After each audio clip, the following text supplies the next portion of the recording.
welcome back to another video. So in the last couple of videos I've been working on these Macintosh SE30 boards, and I've got these two here now, both functional. So this one we've got a couple of bodges, and we ended up replacing the 74LS166. You can watch that in the previous video. And then in the video before that I talked about what to expect when you're buying a vintage Macintosh, and so we ended up just recapping this one, and luckily enough that was all we needed to do here. So I've got these two working boards, and I have 3 SE30 cases. Now I need to reassemble these into the best possible configuration I can do.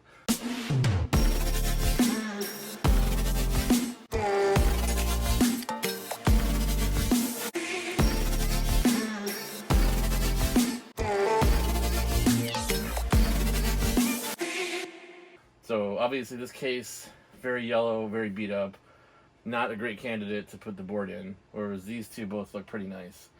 Now this one, the CRT's got a ton of burn-in. I can see, even when it's off, a menu bar up here, and this is the one I've been working on in the last video. So this CRT needs to come out, got to replace it.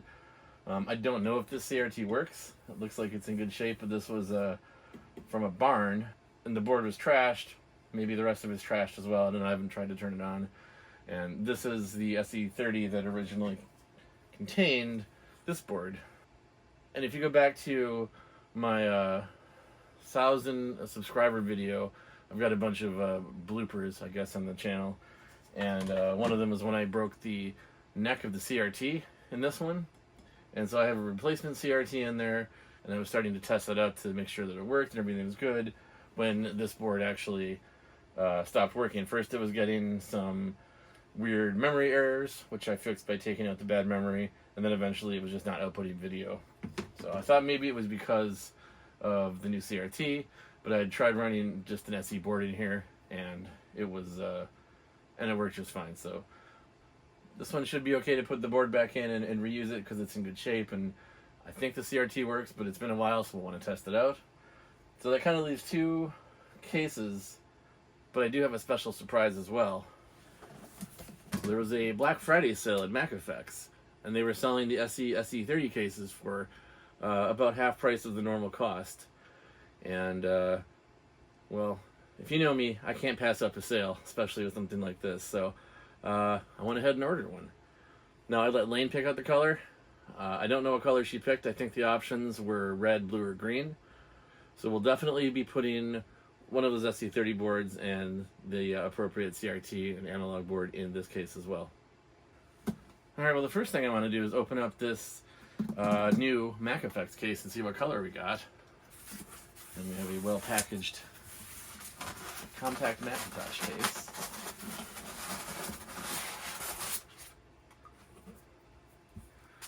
Alright, and let's see what color it is. Oh, it's blue. It's awesome. Ah, look at this thing.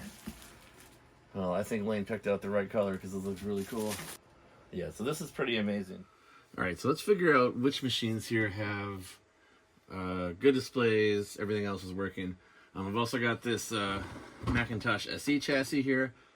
This is the machine I took the board out of to put into the 3D printed monitorless SE that I've put together in a previous video. So let's start with this one. So this is the SE30 that I originally had that I'd fixed the board stopped working, and in trying to troubleshoot the problem, I broke the CRT neck, and I had to get a replacement CRT and all that fun stuff. So I think where I was with this when the board stopped working was that the CRT was installed and it was being a little goofy. I don't quite remember what the problem was. That was quite a while ago, but let's start here. Let's get this one apart and plug in a board and see what it looks like. Alright, so we've got this new CRT in here. I have the neck board disconnected. I still hopefully not break it again, so I'm going to leave that off for now. I'm going to use my long SE30 cable. I'll plug this in. Alright, so just spin it around so you can see it. We'll plug in the board that was originally in here. So that's this board with the bodges and the replaced LS chip Was it LS 74 166? I think, right? Sounds right. All right, so let's plug this in.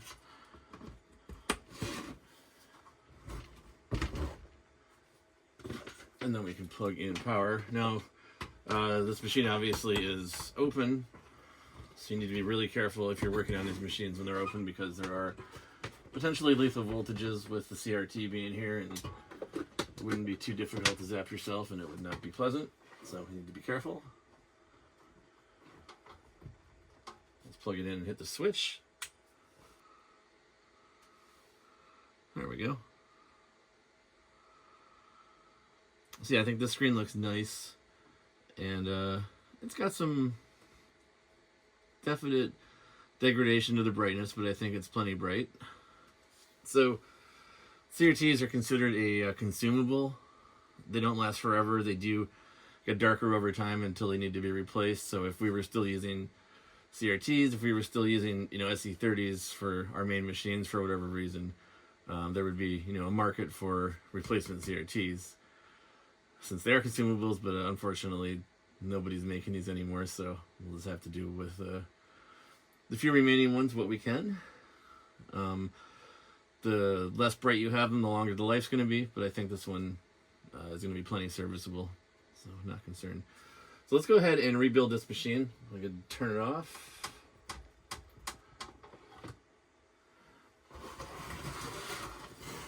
And then we'll pull this one out.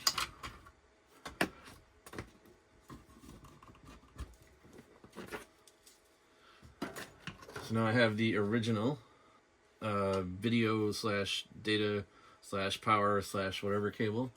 So we'll plug this one in. Now I do want to be careful because the CRT was just on. Don't want to touch anything that could potentially expose me to, the 12,000 volts that have just gone through the system. It would be pretty much anything on the analog board here you need to be careful of. Alright, with that cable resecured, we can reinstall our board here.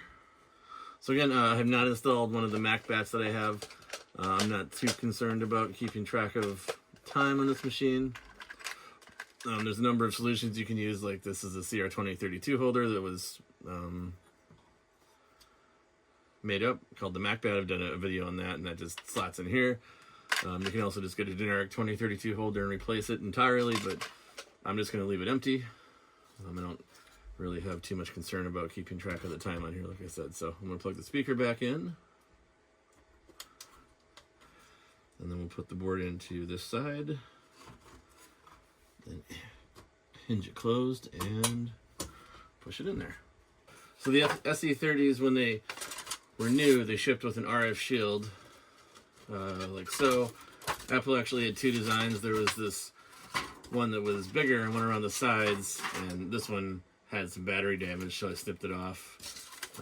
But the later ones had just the smaller one here, so I think I'm going to put this into the blue one, because you can see in the case and it's going to have less blocking.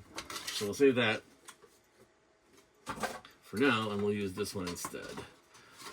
Do you really need RF shields? Well, the FCC says that you do, but I don't think there's actually too much advantage to having them in here at this point, other than just for completeness sake, I suppose. All right, and then we'll plug in our cables, floppy, and the power / data / video cable, and then we can fit the back of the case on the top here.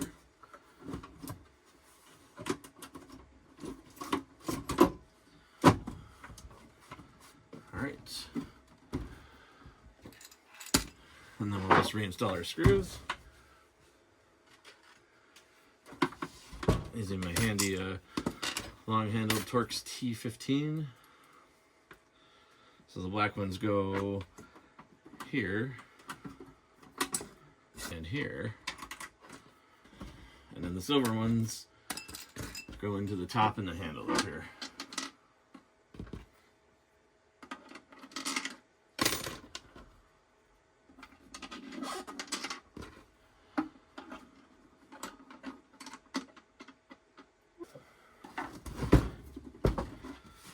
All right, so there we go. We have one really nice, really functional, repaired, but kind of boring SE30. So this one's been through a lot. Some bodge wires on the motherboard from presumably traces that were obliterated by leaky caps. A 74 LS 166 that was also obliterated, most likely by leaky caps. A CRT neck that was broken, but we're all back together and fully functional. So, nice machine. Kind of boring though. Let's talk about that blue one. So we need to find some insides for that, and that's going to be what we're doing next. Alright, so this SE30 was, believe it or not, a barn find. You know, a lot of people talk about these barn find machines, but, you know, how many people keep SE30s in barns? Well, this one very clearly did live in a barn. The board was battery damaged. Beyond repair, maybe, you know, maybe not. As you can see here, this is where the battery was. It leaked its goo all over and destroyed a lot of components. Got under the ROM sim, so there's probably some really grody stuff going on in the layers of the board here. So is this beyond repair? Nothing is ever truly beyond repair, unless some of the ICs that are custom to Apple are damaged, but then you can find parts for those as well. All of the main components seem to be okay for the most part, so this could be repaired by tons and tons of bodges, rerouting all of these traces through things. Certainly is possible. And then there's also the SE30 Reloaded, where you take all the components off and slap them on a brand new board from that you can get printed up. And someday I'd like to do that. I have some of the blank boards, but just haven't had time to start swapping components over yet. So anyway, this board, as far as I'm concerned, is unrepairable. Not worth the time and trouble it would take to do it, but it will make a good parts board or a good transfer board candidate. But as you can see from the case here, this truly was a barn find. There's a guy who lived in the country about, I don't know, half an hour from me, and he was selling this and an SE, I think, for $30 for the pair, and untested, but I figured they were both probably not in great shape. The SE I haven't actually gotten around to looking at yet. I've got it sitting over there, but I don't have high hopes for it. This one obviously was completely trashed. One cool thing about this is it does have a University of Wisconsin asset tag on it. It's inventory number U574597. So at some point this one got sent home with somebody and made its way to a barn eventually.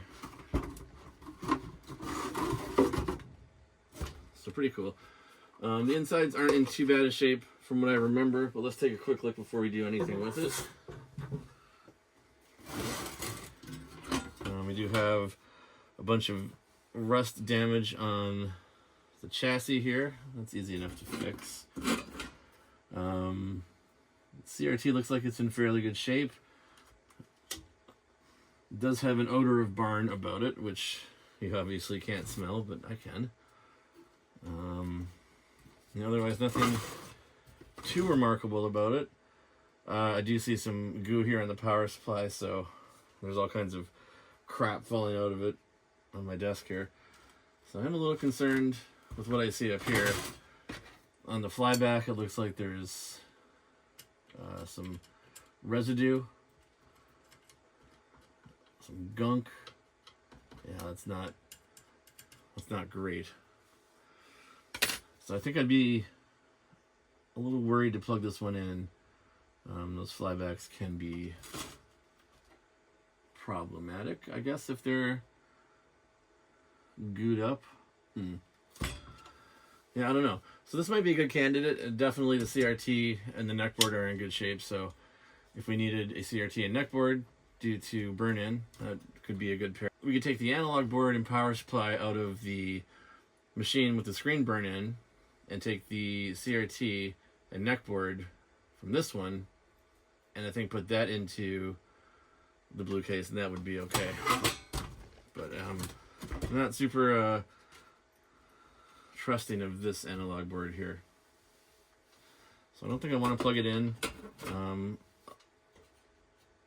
Just due to the fact that it's losing all kinds of crazy crap coming out of the bottom that matches the color of what's on there. So let's set this one to the side for now. We'll call this one potentially a CRT donor. So let's take a look at this SE chassis. So this is the one where I had taken the board out to put into the 3D printed modern case.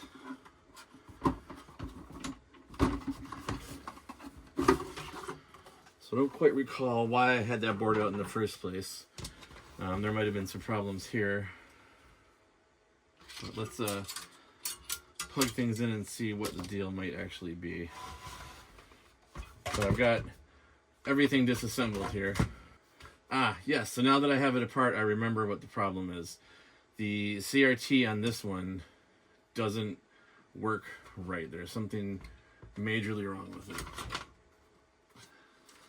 But I do know that the power supply and analog board are in perfect working condition. So these guys are good. We do have this CRT here that just doesn't function. So everything's already been disconnected. This one had the dual floppy drives. Let's take these cables out so we have them in case we need them.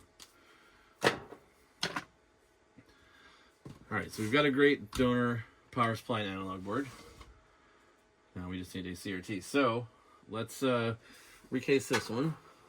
And we'll set this off to the side here. And then let's get this barn found one. Obviously I haven't been able to test the CRT, but I think it looks like it's in pretty decent shape. I don't see any burn-in on it. A bit dirty, but looks okay. So without testing it, I think we should just risk it and install it in the blue case. And potentially make a lot of work for myself if it isn't a good one. And we'll get more crap all over, because it's just the nature of it. So now normally you want to be really careful when you're taking the CRTs out, because they can stay energized for a long time. This machine hasn't been turned on in a number of years, I'd imagine. I've had it for at least a year myself, so I know that in that time I haven't attempted to turn it on. So it should be completely safe. I will do a quick discharge of it anyway, just to make sure, because I'd hate to be wrong. So I'm just going to clip, I'll plug this back in. I'll clip to ground and I'll clip to the screwdriver, and then we can just go in here and touch the anode under the cap, and that would have discharged had there been any voltage in there, but there was none. No surprise. But better safe than sorry. We definitely don't want to get 12,000 volts through your body. Alright, now unfortunately to get the CRT out, we do have to take the entire analog board off here. So we'll take off these screws. Alright, with all those screws removed, we can disconnect the monitor, the CRT,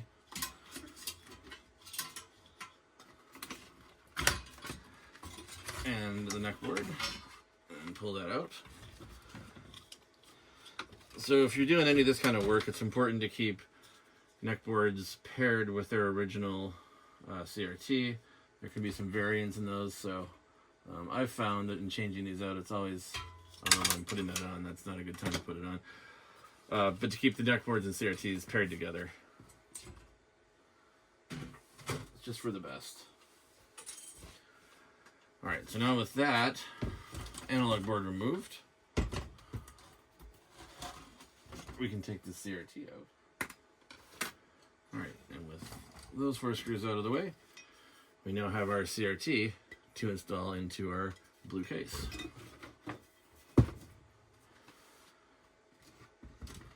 So the next thing we need is the rest of the chassis for supporting everything else that's going to be going into the board, or into the blue case rather. So this one a little rusty from the battery damage. We could go out and clean the rust off, put some rust remover on it, convert it to a primer, paint the whole thing black. That might look nice, but still going to have spots and stuff. Let's check out that SE chassis that we passed on due to the bad CRT. And see if we can steal the chassis out of that machine. Alright, so back to the SE.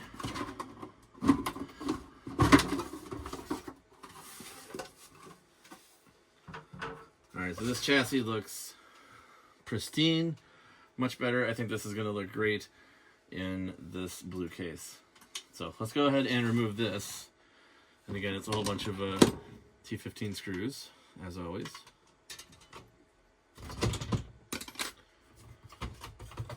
Alright, and then we can lift that out. So now, since this came out of an SE with 2 floppy drives, we can remove the second floppy drive, as that won't be useful for us in an SE30. Alright, and now the last thing we're missing is a speaker. Fortunately, I have one right here. This is a spare speaker for an SE30. Alright, so with that, I believe we have everything we need to assemble. So we've got our main chassis with 1 floppy drive. We've got our CRT and neck board. We've got our power supply analog board, and we have our digital board and our speaker. So let's begin assembling. It's pretty exciting. Oh, and we have our RF shield that I'm going to use, the nice one. And here's our case.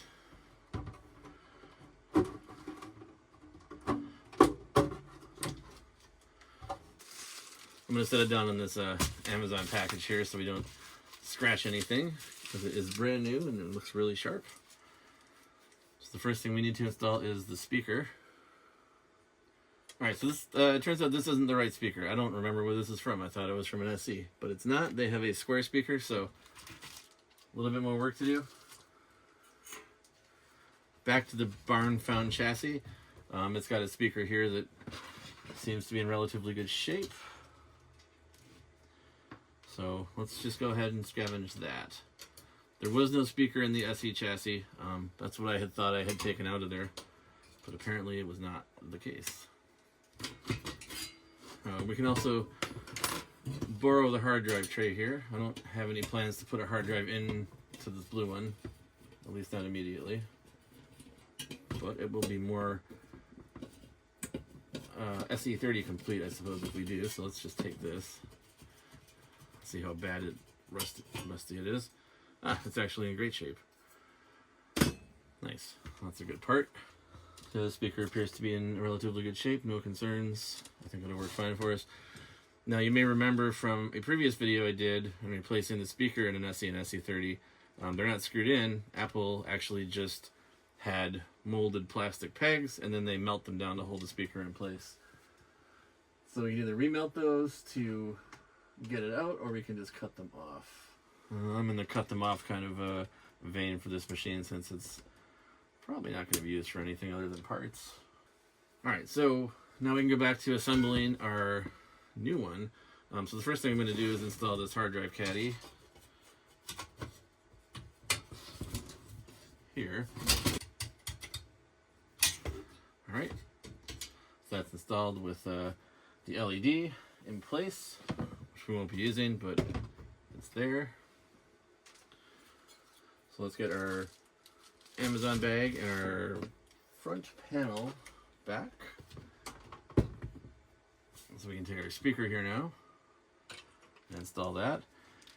Almost makes me a little sad to have to melt 2 of these pegs, but it is made in the original style, so that's what we'll do. I guess the one thing Apple did in foresight was they had 4 pegs and they only melted 2, so you could replace the speaker once, melt the other 2 pegs, and continue about your life. So I'm going to warm up my soldering iron, and we'll do the same 2 that were melted in the original SE30 case. While we're waiting for that, we can actually go ahead and install the CRT.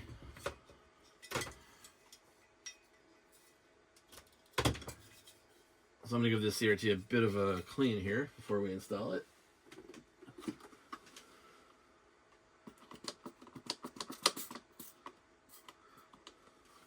quite a bit better. Looks really nice now. Let's go ahead and drop it in here. So it's going to kind of be the first test of these screw holes to see if they work with the original screws. I assume they will, but I guess you never know till you try. Definitely don't want to crack any of the plastic. And it feels like it's a tighter fit than the original. And instead of my long T15, I might need to use a shorter one with a little more leverage. Now these are not precise because the holes in the CRT brackets do move around a little bit, so I'm going to make sure everything's lined up before we tighten any of them down. I think that looks pretty good. I'm going to loosen this one a little bit. It's pulling the top away. Alright, we'll come back and get this one last because we need to put the grounding strap in there as well from the neck board, so we'll leave that out for now. Alright, so we'll take a soldering iron here and we'll just melt this plastic to keep the speaker in place. As barbaric as it seems, it's the way Apple designed it. Alright, that is in there nice and solid now. Alright, so with our speaker in, then we can install the main chassis support. Be careful of our speaker cable. Alright, that looks good, just about like that. So then we have more screws to install.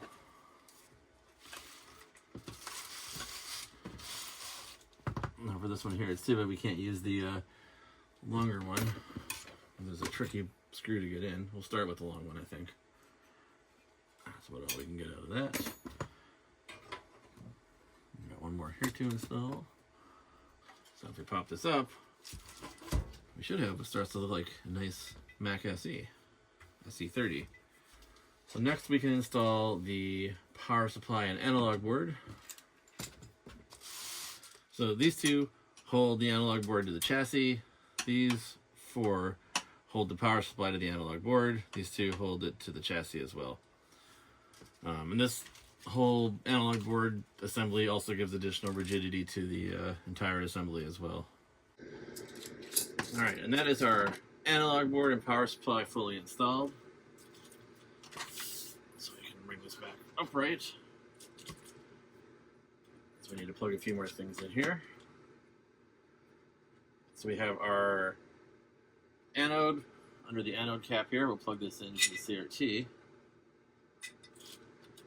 Make sure that's in there securely. We do not want that popping off ever. We'll plug in the CRT here.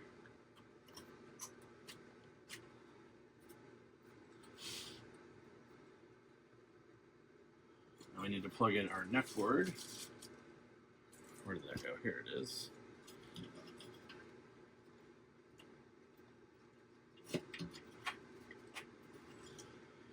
And we'll plug in, for now, we'll use the long video power cable to get to the digital board. So we can plug the neck board in. And now we need to connect this final screw here and make sure we get the grounding on there. CRTs without a ground, they don't function and they make really bad sounds and can be very scary. So make sure you get that grounding strap reconnected tightly. Feels good. So there's a ground all the way around the CRT. This is the implosion band. And so it's just being grounded to that. Alright, so we got our neck board plugged in. We got our CRT plugged in. We've got a long digital cable. Forgot to do this one here. So let's make sure everything is grounded. Alright, so our power supply is off. Spin it around. Plug it in. So this CRT hasn't been turned on in who knows how long. And we're really hoping it's going to be functional here. Let's give it a shot, see what we got. Alright, it's really dim. Alright, so on the side here, there are some CRT adjustments. You can change cutoff, brightness, focus, things like that. This is a ceramic tool. Make sure you're not sticking anything metal into these, ever. But you can use these ceramic tools to adjust various things.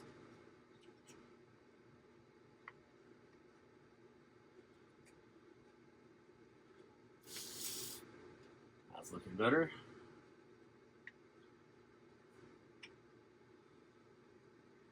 There's the retrace lines. So let's turn our brightness. So that's full brightness. And that's all the way down. So let's go about halfway and turn this up till it looks good. So now we have quite bright. Turn it down a little bit. Alright, so this is full brightness here. And I turn this down just enough so that the retrace lines aren't visible. So when pairing a new analog board with a new CRT and neck board, there's always going to be some adjustments you need to make. Let's go here and adjust the height a little bit. It's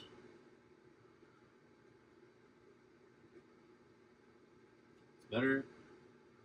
I think focus is okay. Width, I think we're okay on as well.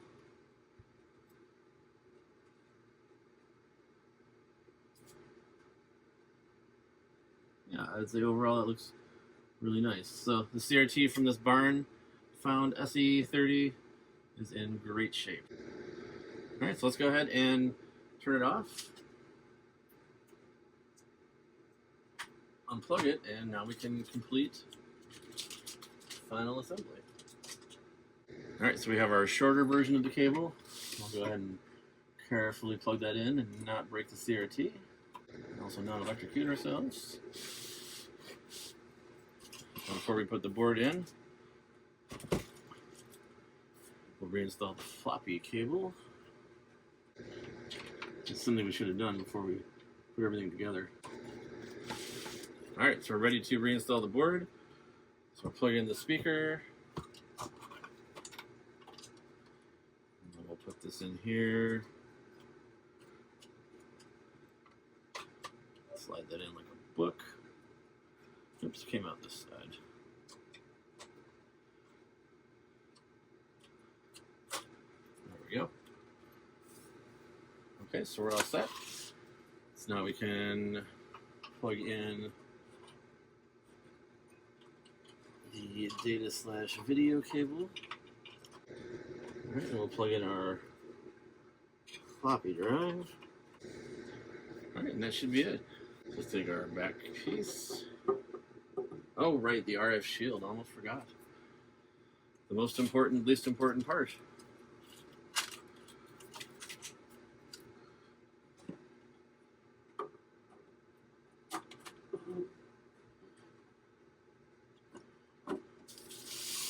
That fits so nicely. Beautiful. So I'm not going to worry about the two screws in the handle, because I'm never going to get those tight enough with my T15 probably, the long one, so I'm just going to do the two here in the back. I'm going to use these black screws as per original spec.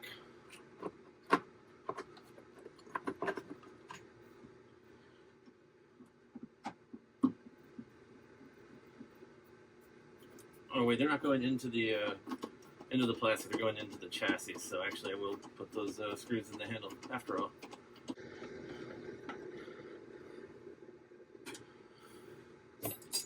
And that should be it. So there we go. There is our new, old, blue Frankenback. Let's give it some juice, make sure everything still works. Yes, looks great.